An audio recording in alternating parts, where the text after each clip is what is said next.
Good morning, folks. This is NC4XL, North Carolina for extreme lovers. Not that I am. Dom, the darling old man. Just want to share something about activators. If you're considering becoming an activator, have thoughts about it, this video is for you. And the hunters, we appreciate you. I would not spend my hard-earned money to go out and find a place to get lost at and throw up an antenna and lose sinkers, or have issues with rangers about hanging something in a tree or putting something on the ground and being questioned by walker buyers that I'm a alien searcher. It's awful fun. So I tell you all this because I have a little experience. I've only been activating since April of 2021. I have 70 some activations under my belt. That does not make me a professional. On my page, if you'd like to subscribe, that's fine. I'm not worried about that. I hope that you'll come back. I hope that you find it interesting. The thing is, I'm a laid-back old man. I've been licensed since '78, so I have a little bit of experience. Not a lot, just a little bit. POTA activating is the other side that's virtually, without it, you're just doing old ham radio. Contacting somebody across the world, fighting pileups and wondering if they're going to QSL or not. You get out there in the different parts of the world, and I say world because it's not just the United States, it's not just Canada, it's Puerto Rico, it's Germany, it's Italy, it's Australia, it's India, and there's more being added daily. So as an activator, listen up, listen for the calls, because these DX stations with propagation are going to contact you. They want just as much to make a contact with a park in the States as you want to make a contact with them in their country. So keep that in the back of your mind to listen. I won't mention a husband and wife team that have a following of nothing but DX. And it's awesome, but they have also learned how to do it. So, enough of the starting off. You're important. You don't send your logs in, the hunter don't get nothing. The hunter needs to log it or doesn't need to log it is a question comes up all the time. I'm brought up from the old school. You make a contact, log it, put it in paper or put it on the computer, whatever. So that in case somebody ever wants a QSL, you can go back, look at the date, and confirm that you actually, because there's a lot of spam coming out on the internet now, people requesting you to confirm contacts that you've never even heard of before. You weren't out that day, so watch out for it. Hunters don't have to send their login activators. They don't have to do nothing but chase you, and that's what you want. You want them to find you, make a contact with you, and go on to the next. So as an activator, you're required to send in your log when you get back home or after your week's vacation or whatever. You determine that. I can't tell you that. But there's a format that must be followed. The frequently asked questions is an important place for you to spend a half an hour to an hour and actually read it and try to understand it and try to comprehend it. It's overwhelming because you're into a brand new area that you've never done before. I'm fortunate. I've got 20-some years of running county lines and taking pile-ups and having fun, and I apologize in advance if I upset some people, but when I run a park with Mike, we've ran for many years together. We know each other's body language. We know what we hear, and we're able to work it. That's why when you work us, if we ask for a list, spread them out. First is always last. Just remember that. The first person that transmits is going to be the last person to be received, more than likely. An activator. You have to send your logs in. Follow the proper format, whether you're logging on paper, which I do, whether you're logging on AC log, which I do, or if you're using hammers or other programs, whatever the program you're using, make sure it's in the proper format. If you're in 2 land, that's where you live, but your call's a 5, you send your call log to 5 land. You don't send it to 2 land because you're in 2 land. Your call sign dictates the coordinator you send it to. I'll say that again. I'm a 4 land NC4XL, but if I lived in California, which is 6 land, I would send it to the 6 land coordinator, not based off of where I'm at. I would send it to my 4 land, let me correct it. I'll send it to 4 land because of my call, not because I'm in 6 land. That's what I was trying to refer to. It goes to your call area designator. Remember that. That's one time people get confused on is, where do I send it to? To your call sign indicator. 4 land goes to K4 land for me. It's actually K4parksontheair.com. Now, let's get down to the nitty-gritty here about when you get out there. You're going to need paper, pencil, logging device, battery, cable, antenna, all those things. And you're trying to set up. Get you a checklist. Write down exactly what you need.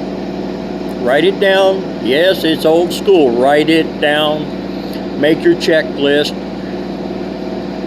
When you put it in the vehicle, check it off. It's there.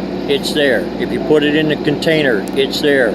There's nothing worse than driving an hour, 2 hours, 3 hours, maybe farther to get to a park. And what you're looking for is at the house sitting on the counter because you thought you would put it in at the last moment. It don't work that way. You're going to have oops moments all the time. And you learn by them, so that's a good thing. You'll learn by them. You'll do it twice, first and last for that, boo-boo.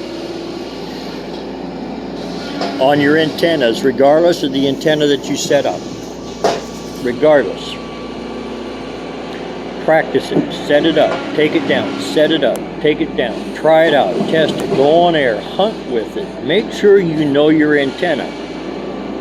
If you're running magmat off of the top of the car, the coax, you don't want it getting pinched. Make sure you have an easy access to it. Make sure your antennas are tuned for the right band and you know which whip is for which band. There's nothing worse than trying to work 20 with a 40-meter whip. You can't figure out why things ain't happening. Simple things. Plan yourself how you're going to do it. When I go out, and this is just me, myself, and I, all 3 of us, I have 3 antenna systems plus the radios on the car if I really have to do that, but I don't like operating out of an automobile. That's me. I've also found that I make more contact with certain types of antennas at certain locations. That's learning experience. I have some nice antennas. I have a lot of money invested in them, but I'll use the end-fed all day long. Maybe it's band propagation, or the propagation gods are my favorite because I use it, but it produces the contacts. That's what I'm out there for. I'm out there to have fun. Test your antennas, set it up, set it down. And when you're confident with that, when you get out to the park you're going to, because you have no idea what it looks like, what trees you have or anything, that you'll have that confidence already taken care of. It's just setting the antenna up. Find a picnic bench. Find a grill. Make something happen if things get in the way if you can.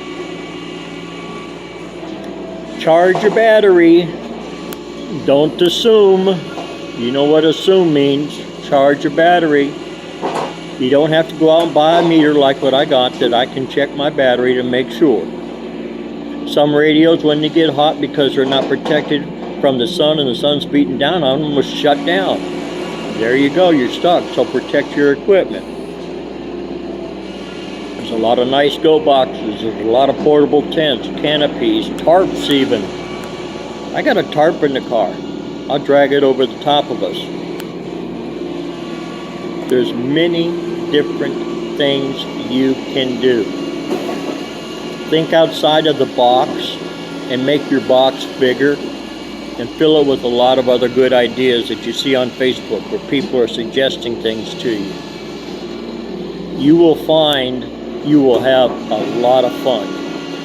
This is not a contest. I repeat, this is not a contest. There's no prizes for making the most contacts in the shortest amount of time on a single activation where you go in, boom, boom, and done. You'll never see me doing that.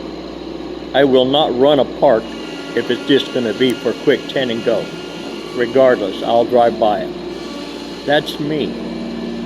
When I go, I want to set up and try to maintain taking care of all the people who chased us, who chased me.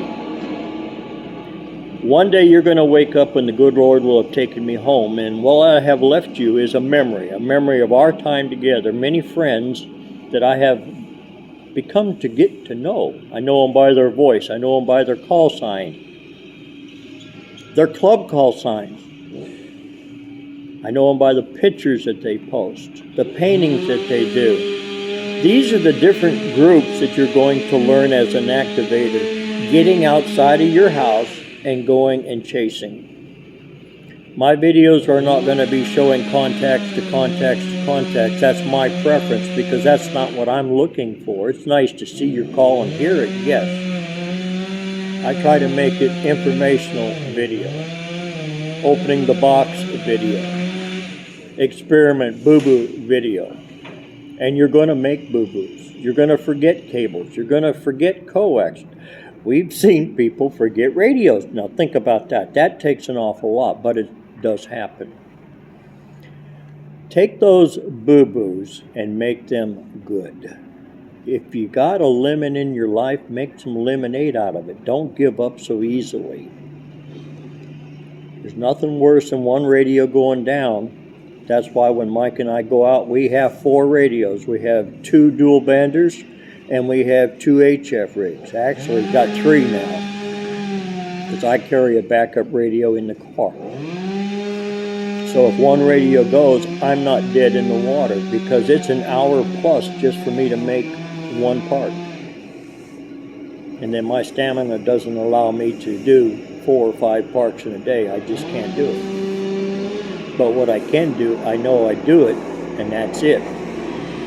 Y'all have a blessed day. Get out there and enjoy. Don't be afraid. Do not be afraid of not making the 10 contacts.